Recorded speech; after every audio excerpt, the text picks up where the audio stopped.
Okay, so I'm going to speak a little bit about the Llvm backend, or OpenRISC. I've been working a bit on my free time, and I'm happy to have Simon with me to continue when I have spoke a bit about the generic stuff, because frankly I don't like standing here speaking so much, and his slides looked a lot better than mine, so but anyways, okay, first a small introduction to the Llvm project. Began as a research project at the University of Illinois, I believe sometime in 2000, 2001, if I don't remember wrong. And nowadays, one of the co-founders is employed by Apple, so yeah, putting in effort into that. But there's a mix of commercial and non-commercial key developers. So I've heard some people are a bit, they don't like that Apple has so big control over the project, but I don't think that's the case. There's a lot of other companies. Google is a big part of it. ARM, a lot of other big companies have put effort in it. So if Apple just drops it, it's not gonna die like that. It's not just, as far as I can tell, pretty much every OpenCL implementation is Llvm based. Yeah. Just one question for me, being a newbie. Llvm stands for? It doesn't stand for anything. Okay. It's the name of the project. It used to stand for low-level virtual machine, but since it isn't a low-level virtual machine, they actually just changed it to be Llvm. That's the name of the project. In terms of who's actually driving it, it's fair to say that when you go to the Llvm conferences, every manufacturer is there. But almost all the talks about what's actually being done are from ARM, Apple, or Qualcomm. It's the ARM architecture absolutely dominates. Everyone else has got a little skunk works going on, just in case Llvm becomes a must-have. Well, Google, they are big on the x86. And what's actually what they want to achieve? What they want to achieve with this project, or what is the idea? What for the project itself?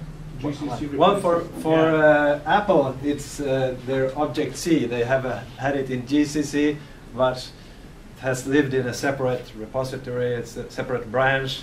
So their idea with the Llvm was to get control of the Object-C, to have their own compiler where they can they also let that grow. They also don't like GPL3 in Apple, which was one of the big stated reasons. And Apple do not have the most saintly track record when it comes to open source. Yeah. So for newbies, a GCC replacement with a different license. Yeah. And some nice ideas actually on how it is done inside, but it depends whether you look at it from a user point of view. Then it is a kind of GCC replacement. And if you look at it as a technician that would want to write some new compilers, then it differs. Yeah. The other reason people are going for it is that it takes 5 years to get into GCC. Whereas with this you can do it in 6 months. You can't hire GCC people for love nor money. Yeah. So it's more tractable to hire a good graduate, and they'll learn Llvm within a year. Whereas GCC, they'll be, they'll have grey hairs. Holding my whole presentation here. I I'm sorry. Okay, so it's an umbrella project for the Llvm core, obviously. Well, that's code generation, target independent optimizer. So that's the core. Then it's Clang. So that's the C front end. That is parsing C code or C++ code. And then it's a compiler RT, the runtime library. So that's actually the libgcc replacement. And what's in libgcc is, for example, if you don't have a hardware multiplier, you will have the multiplier software multiplier code in libgcc. There's a lot of other stuff there, but for example. And then libc++, it's a C++ library. And much of the motivation behind that is for the 2011 standard, C++ 11. They were going pretty hard on that. and a lot of other projects. It's, if you go to their homepage, it's a long list of sub-projects, but I'm not going to list it here. Okay, so yeah, as you mentioned, it's a GCC replacement. So why? What's different?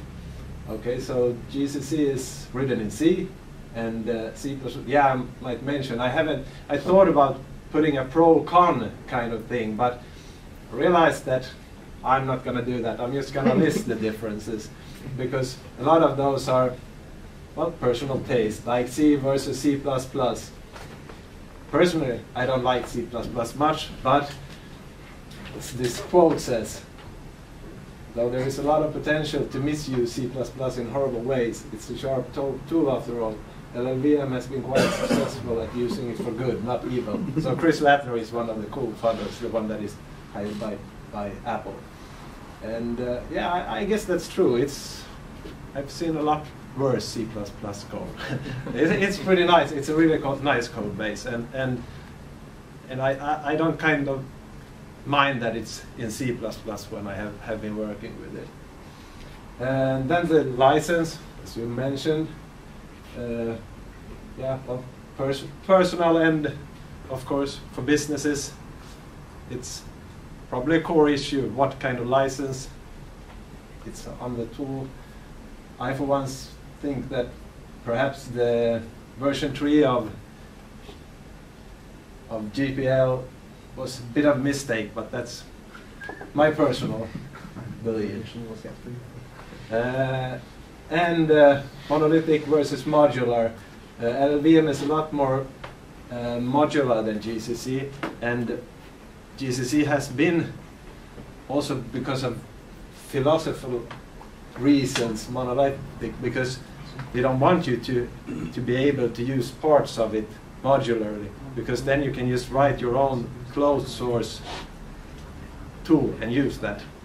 But it has still changed a bit, because with the plugins and stuff like that, so I think that's, yeah. Question. Yeah. What is UI/UC licensing? What does it compare to? Well, it was the University of Illinois. It's one of their licenses. It's a BSD style license, Okay. basically. Pretty much open. Yeah. So it's a. You're about the closable one, so that's probably the biggest benefit for companies. It's a permissive license. Yeah. Versus, Well, personally, I'm not so interested in licenses, so I'm more into the technical thing. I just want to see the code and hack on it, so I don't kind of care what licenses is, as long as I can get the code. Okay, so, but what's in it for OpenRISC? Well, mentioned before, it's a clean code base, and as Jeremy said, 5 years to understand GCC, 1 year for Llvm. We want contributors to come in and hack on the compiler code. It's a lot easier to get in here with Llvm. And yeah, this is a probably famous quote from Kenneth Sadek. It's a GCC developer trying to make the hippo dance. It's not really a lot of fun. This was speaking of GCC there. So yeah, good target for research work. Since yeah, it's easy to work with, and that means that students can get in there and get dirty. And that means that they can change stuff to do. If they want to try out some new optimization stage, they can easily do it with Llvm, and of course for OpenRISC then, because that's open and pretty popular in academic circles. So that way we could get some momentum there, and I think it would be a good stepstone for testing out experimental DSAs. So for OpenRISC 2000, for example, this would be a lot easier to get something working, and because of course it's going to be in a phase where you just throw out ideas, and it's going to be changing all the time. So if you have a easily changeable code base, it's easier to iterate through ideas. That's at least my idea. Okay, so I'm going to speak a little bit about the LLVM assembly language. So it's an intermediate representation, and it's what front ends emit it and then feeds it to LLVM.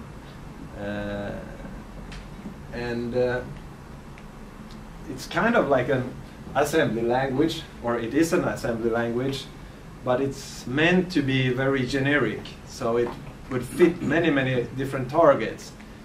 But even though it's meant to fit many targets, it's not completely target independent. There is some like ABI stuff that you have that are target dependent. And well, I'm not going to go very deep into it because there's a lot of instructions and stuff, but there's at least the documentation if someone is interested in actually looking even closer to it. But I'm just going to show a quick example of it here. So we have a pretty simple C code here. It's just a function that is comparing two parameters, returning 1 if A is larger than B, or returning 0 if not. And then when you run this through CLang, it's going to spit out something that looks like this. And so you have the function here. You have the two parameters. Well, you have it's going to return I32, so a 32 integer, since we have the int there. And then it's going to run an instruction that is called icon and sign greater than A and B. And the result from that is a 1-bit result, and then it's 0 extending it to 32-bit and returning it. So that's how it looks like. What's the CMP? Is that just the name of the variable? No, it's the Percent CMP. Yes, that's just a variable. Okay. Ah, yeah, that one is, yeah, okay, I misunderstood your question. Okay, so then now see, like Clang is out of the picture because that has done its job already. So now we're running this through to the LL compiler. So we'll get the OpenRISC assembly for it. So here it's done. Well, it's just doing the same things. It's comparing set flag if greater than sign R3, R4, and then it falls true or jumps to the label and returns.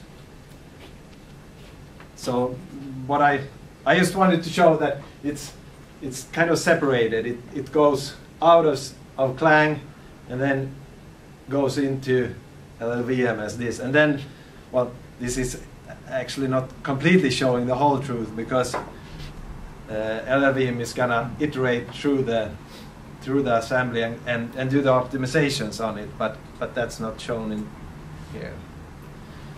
Okay, and then a bit about testing. So for or 1K, we have a couple of target specific code generation tests, and in the source code tree they live in test cogen or 1K, and so far we have 18 tests, so more are needed for sure. But on the other hand, if I'm not mistaken, GCC has none, so we're So this is architecture specific. yeah, this is tests. target. This is only for Right. yeah, and all the tests, cogen tests, are written in LLVM assembler. So this is a very simple example, but it's actually there in the among the 18.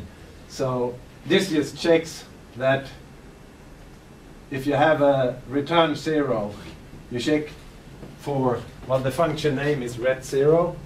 So you check that you get the label ret0, and as everybody knows, right? R11 is the return register, and we just check that we get a 0 in it. So those comments here, they are actually what are doing the checks. And here's the line, what kind of command you want to run. So you can basically run whatever you want, but this is a most common thing to do. You run the LL compiler and then run a tool called file check on it. So you're checking ABI stuff, but that seems hard to me. So I mean, how do you check that parameters are passed in registers 3, 4, 5, etc.? In like C ABI, right? Yeah. How would you check that? That seems hard. Well, if you want to check that, you're just gonna have parameters, 3 parameters. Say that you want to check that it's on R3, R4, and R5. Then you just check that. Well, of course, you have to write some code that actually does something with them. Yeah. So then you just check that it does that with them.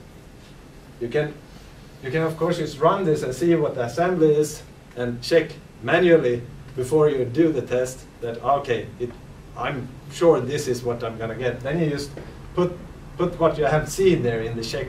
Yeah. What about stuff like it infers a multiply instruction? So is that sort of test you would put in here? Yeah. Then you would run with the flag that you want a hardware multiplier. Yep. And then you check that you get the lmul instruction in. Okay. Cool. There's a lot of, you can use some kind of, you don't need to check for a certain register. You can just check that this move high instruction comes and then have that any register goes. That kind of code too in the test. So. Okay, so how complete is the backend? So this is what I have tried to do or tested to do with it. So I compiled Llvm, Linux, usually libc, busybox, newlib, and core mark tests and a couple of other stuff, and seems pretty workable. What else do we have? That's everything, right? Ecos. Yeah, Ecos. Yeah, Ecos. I And haven't if you actually. compile Linux, then probably Ecos is not a big deal. Linux would be a good workout, right? Yeah. But it works though as well. Yeah. Cool. Well, for So this is Linux, compile and actually for work. Linux and Llvm, there is, I think, 2 or 3 lines I had to change because Clang doesn't support global register values, for example. So that's you can't assign a variable to a register in it. That's Yeah. So I just had to use some pin down register instead and write some inline assembler for that. So that's the.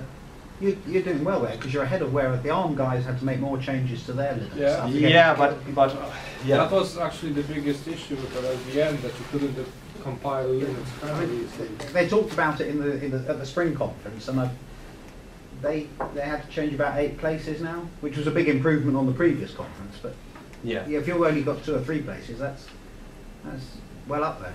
Yeah. Well, I don't know about. ARM probably has a lot of fancy stuff going on in the GCC port and yeah, I don't know. Yeah. And there are more ARM cores, I mean, ARM version 5, 6, 7, so that it might be that. We have one. We have one. No, we haven't. We've got 2. No, to run Linux, you've only got 1. Yeah, so yeah, and hardware floating point I have actually put in there support for that, but I haven't really tested it well. I have seen that it emits some instructions for it, but I haven't actually run it in hardware or simulation. So that needs more work and more testing. I'm guessing so does the FPU. Yeah, that's yeah, probably. Okay, so just some credit to myself. No. Yeah, I'm kind of the one that has hacked on it the most lately, at least.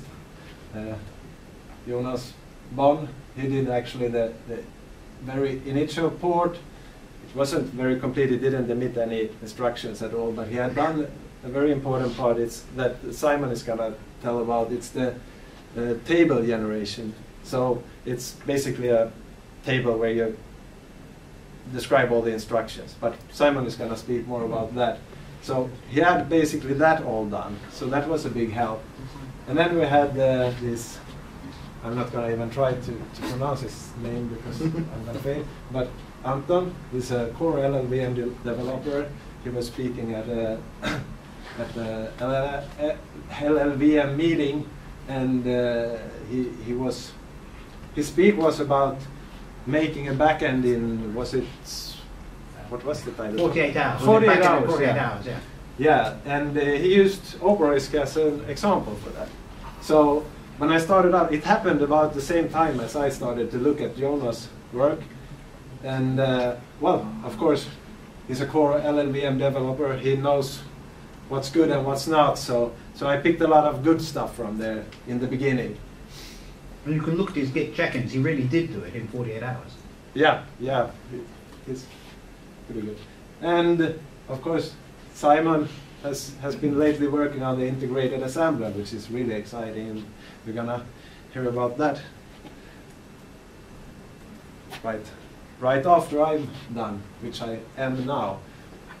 So sources are on GitHub OpenRISC. To Clang and LLVM, actually the compiler RT, the runtime libraries are there too. So, and for those who want to play with it, I think you should look more at ARM, x86 and MIPS ports than Spark and Microblaze, because Spark and Microblaze are the backends are pretty outdated and not well maintained. So you can look at it, but preferably the ARM x86 and MIPS are where you're gonna steal your code if you're gonna steal it from somewhere. And have fun with it. I know I do. All right. First question: compiling Callmark with GCC and LLVM. What do you get in terms of performance? I can't remember from the top. I believe I get faster results than for the old 4.5 total chain, but slower than the new 4.8. Static code size? No, in execution speed. Yeah, no, but then what about static code size? Any And I major haven't difference? looked at all. So we can check it. Yeah. Probably will. Sounds cool. Are you going to submit it upstream? Is it in almost set ready? I'm not gonna do it. But you define the scapegoat. That's the biggest problem usually. Hi, Simon. No, Be but the volunteer. yeah, But it's good to have it mainstream, because for example with the ARM compiler, you actually can just download that and include the ARM compiler and you have it. Yeah, And with that's this what's cool about it. Cross compilation is usually pain in the ass, because you have to download that from Mental Graphics, for example. People usually do that just because it's usually that you need some kind of a maintainer that maintains binary versions of a compiler, and then Mental Graphics recently bought the Sorry, code code source. source. Come again, what are you talking about here? Having it upstream is Yeah. easier to download than relying on a manufacturer. Because LLVM is just like you download it, compile it, for example, for ARM, and you have it. And with a cross compiler, it's usually the problem that there is no one place to get it, and just Mental Graphics support that because they bought Cold Sorcery. No, I'm still confused. You have a place where you can download it, right? Yeah. Like if it's I mean, if you want to get an ARM compiler, yeah where would you go to download that?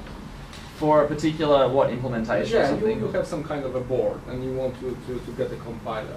Wouldn't you just go to GCC and compile for Probably ARM not. and No, then it's not easy. don't you just need Probably libraries you or wouldn't. I something? mean, from my, let's say, yeah. Yeah, I know what you mean, but usually it's not the compiler that's specific to the implementation, it's the libraries, I would have thought, startup libraries and stuff like that. You'd think, but then they make those specific to the compiler. Multi-livs and... Fair enough. I obviously haven't done this as much as everyone else. I only do it for OpenRISC. But no, seriously, Simon will be working with Stefan to try and get this pushed upstream. That'd be wonderful for the project. Yeah, it's good for and it's something we can't do with GCC because GCC requires assignment of copyright. And we're sure people would agree with us, but most of the people who've worked on GCC, because it's so old, are no longer contacted. I don't even know if some of them are still alive. So I'd have to get we'd all have to get the permission from them to contribute.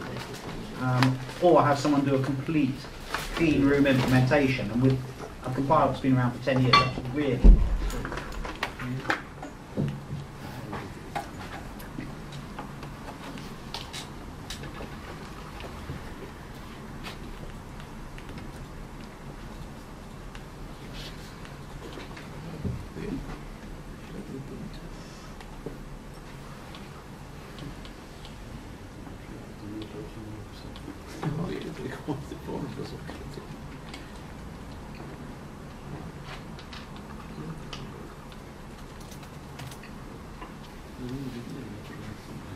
Right, so this is my part of the LLVM thing which I've been working on, which is the integrating an assembler into the rest of the compiler. So firstly, how Clang compiles something at the moment is, so you say you have hello world and you want to compile it. First it'll process its stuff and output an assembly file. Then it will call GCC to assemble it. And then finally it will call GCC again to use the linker.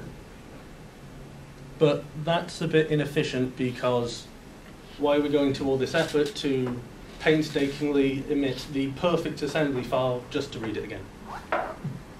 So this is why the LLVM project has a sub-project called the Machine Code Project, which its aim is basically to provide nice interfaces for building anything that requires native instructions, so assemblers, disassemblers.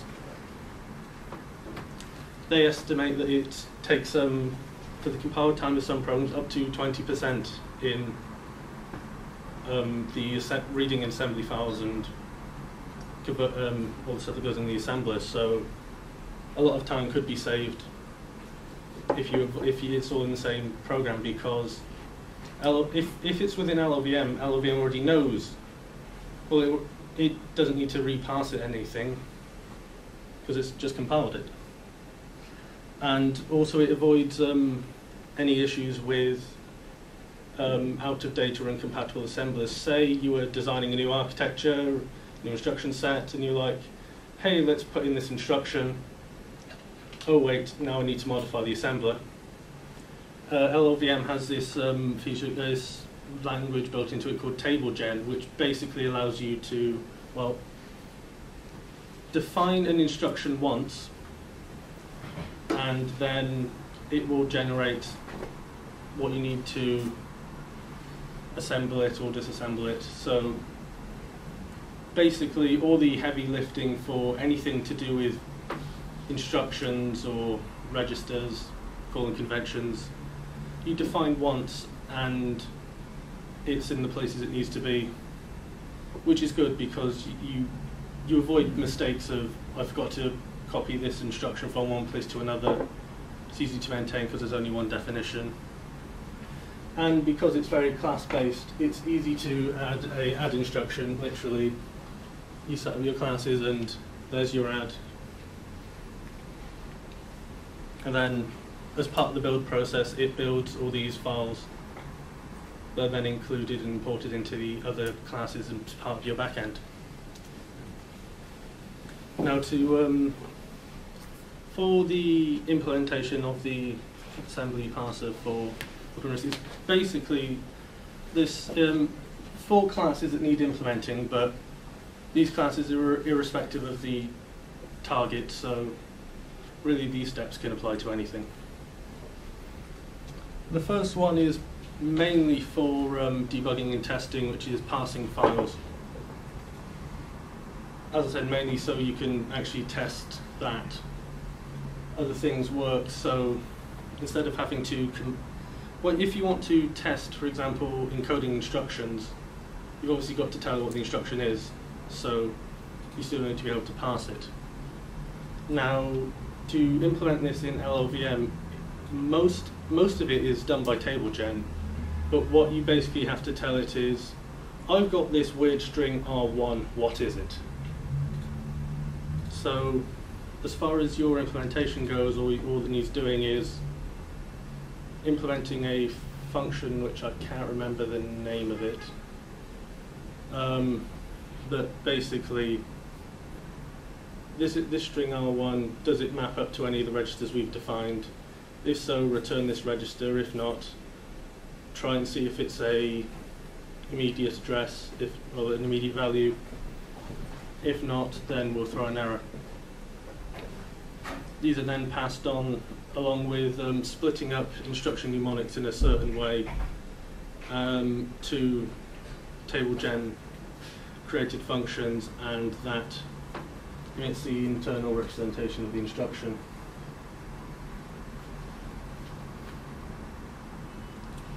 For encoding, all that needs doing is for registers and any compound or custom data types, you have to define how the operand is encoded.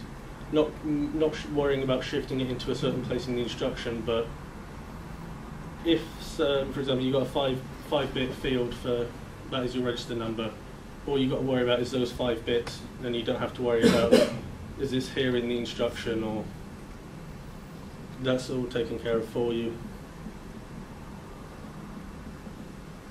And likewise, with disassembly, all you have to do is essentially for all the things that you told it how to encode, you've got to write the equivalent function to decode it. And then you have basic instruction encoding and decoding, which leaves the only other thing is the ability to emit object files, which you start off by defining the obvious stuff like the field in the elf header that says what architecture this code is for, and defining relocations where you expect other things to be in the linker, etc. And again, most of that is, so really the majority of this is once the instruction set is defined in the calling convention, most of the hard work is done. Is just telling it where data needs to be. Testing, there are a couple of tests that have been done. For example, I spent a good couple of hours by hand encoding every instruction, not with every possibility of input, but to at least verify that each one encodes correctly. And then for testing whether files assemble correctly, I've done there's no test I've put in as part of the code base. At the moment, it's literally being let's tell Clang to assemble hello world and check that the output looks right.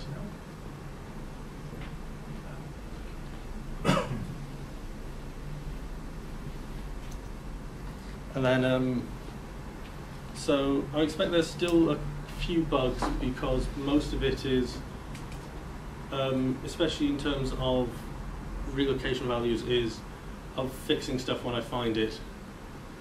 So those bugs need fixing.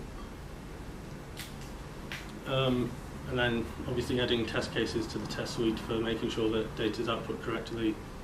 And just more general testing. Eventually making, once it's stable enough, making the integrated assembler the default rather than having to turn it on in the command line.